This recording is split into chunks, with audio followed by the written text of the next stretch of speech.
Good morning, everyone. I'm Kathy OMalley, and I'm a graduate coordinator and student advisor at Arizona State University. My presentation today is called Where Do I Find the Time? Techniques for Student Time and Self-Management with Calendaring. So what just happened? Many students ask themselves this very question. Recent events have forced many changes on us, and how we learn is just one of them. Many of you students here today found yourselves transitioning from a classic campus-based class schedule to online or asynchronous courses, therefore facing unforeseen challenges to your learning. Many students find online courses are a convenient and accessible way of earning their degree. However, those of you who wanted to be on campus have suddenly found yourselves in an online learning environment, having to adjust your habits due to unintentional circumstance, encompassing a completely different set of skills needed for learning. Where you once felt pressure to show up to class and receive instruction on the day's topic from that professor standing right there in front of you, most of you now find yourselves learning on your own, and you may lack motivation and experience way less accountability. How many of you have wished for more hours in the day? Yeah, me too. More hours to get homework and studying done, or just more hours to have fun. One of the important new skills needed for successful online learning is developing a time management strategy. Time management is a familiar catchphrase. However, we need to understand the idea of time management is actually self-management. Since we cannot add more hours to the day, even if we wanted to, you need to manage yourself and not just the time. You must choose to manage what to do with your time, and manage how you keep track of what you need to do and when you need to do it. Planning is an important factor in any endeavor one takes on. Thinking about weddings or European vacations, you would not do any of those without planning first. Successful navigation of school also requires a lot of planning. With multiple demands on your time, as soon as online students need to find a system to keep track of those daily demands. A calendar is an effective visual tool for tracking progress and crossing items off a list as they're completed, which can help online learners stay on track and meet their goals. How many of you keep a calendar of some sort? Maybe on your phone, computer maybe? Calendaring is a great way to get your life in order. According to recent research, only 51% of college students use a calendar effectively. The most successful students, however, use calendaring to manage their time. Students who managed their time well felt less stress and showed better academic performance than students who did not use a calendar. Students should use one calendar to keep track of everything in their life, from school, work, social and family commitments, to make sure they're able to fit everything into their busy lives and to see where adjustments should be made in their schedule. Most students find they already keep some sort of calendar for appointments and such, and should just keep that and expand upon it. So stick with whatever type of calendar you already find the easiest to use, electronic or paper. No need to reinvent the wheel here. What do we need to know to make a great calendar? Let's look at some strategies to build your best calendar. And the best calendar is the one you will actually use and not ignore. Identify the different categories that you'll be writing on your calendar, such as school, work, family, and social commitments. And assign each category a color. For example, work obligations could be written in red, family time in blue, fun or social time in green, and each course you're taking in a different color as well. By using colors, you will know at a glance what to expect for your day, week, or month, and this will begin your new habit of effectively managing your time. Start adding items to your calendar by adding obligations you cannot change. Add any work hours you may have as soon as you know them each week. Make sure to include items that occur at the same time each week, such as picking up the kids from school, as this can help you visualize where to find the time to study. Once all the obligations you cannot change are added, then it is time to add the school obligations, such as assignments, deadlines, time to do the assignments, exams, and quizzes.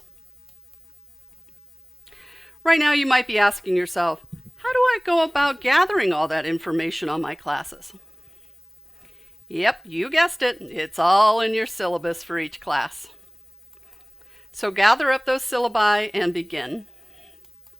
Adding school items is usually a two-step process, involving writing down due dates and then setting aside time to complete your assignments on the calendar as well. As soon as you have each course's syllabus, highlight all assignments and due dates and then add them to your calendar in that course's chosen color. Most students find it helpful to also add prompts on the calendar to remind them to start projects or papers. Remember to use different colors for each class. A consistent schedule can help you find time you need to get the best grades you can and reach your educational goals.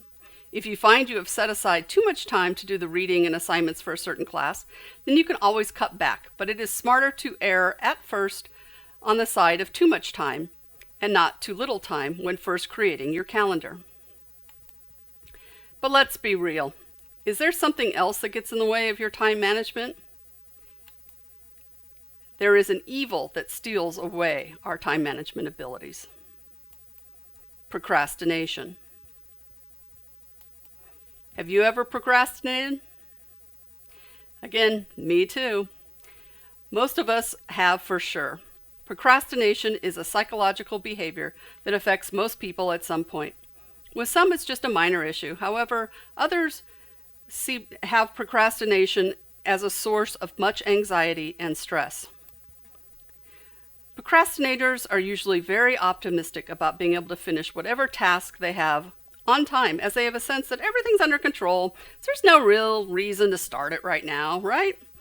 Then comes a point in time when panic takes control and the procrastinator realizes they're running out of time and they are no longer in control. Considerable effort ensues towards completing that task, and the procrastinator believes that they work better under pressure. With no other choice but to complete the task, the procrastinator has lost all control over their time and freedom. Although barely finished before the deadline, the procrastinator usually earns a decent grade. The procrastinating student feels mixed emotions as they are happy with the grade. They disbelieve the professor didn't spot the rushed job, and perhaps they feel a bit of guilt for not really earning that grade received. However, what this all results in is positive reinforcement of bad behavior, resulting in the repeated practice of putting off work to the last minute. Again, we all experience procrastination, so the more you know, the more you can fight it off. Here are a few simple reasons for everyday procrastination, not deeply set in psychosis.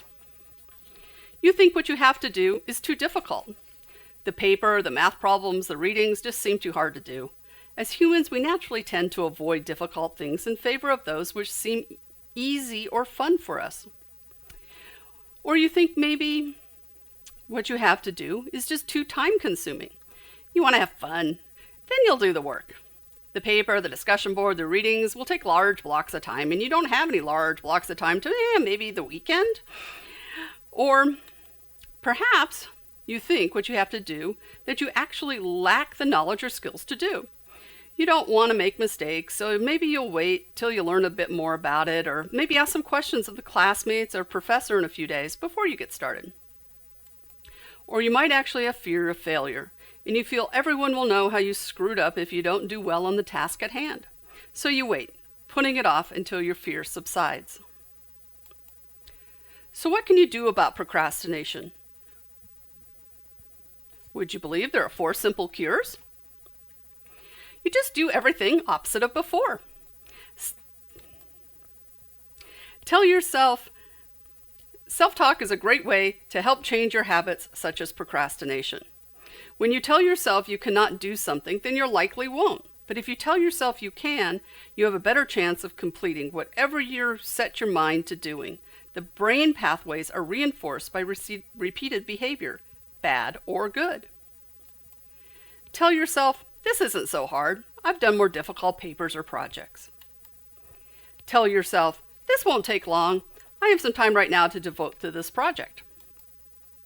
Tell yourself, I know I can do it, or I can learn a bit while I'm doing it. Tell yourself, no one else really cares about my grade. They're all too busy with their own lives and work. Let's talk about some other useful tools to have in your How to Minimize Procrastination toolbox. Think of tasks as small and simple. Yes, it's a mind game, but it really works. Tell yourself, I've written lots of good papers, and this is just one more. Break down tasks into small chunks. Tell yourself, I'll just find an article to review tonight. Later on, I'll summarize it. Another tool is the 5-minute plan. Work on something for about 5 minutes.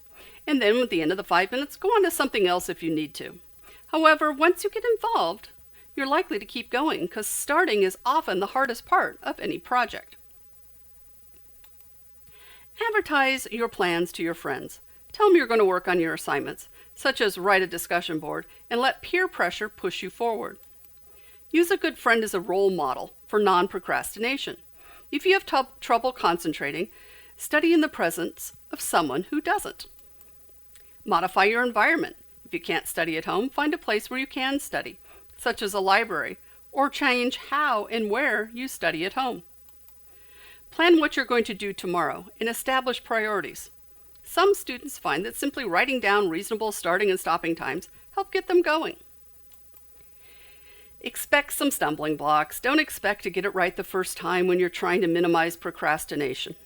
Occasionally, your plans will not work, so accept the stumbling blocks and start again.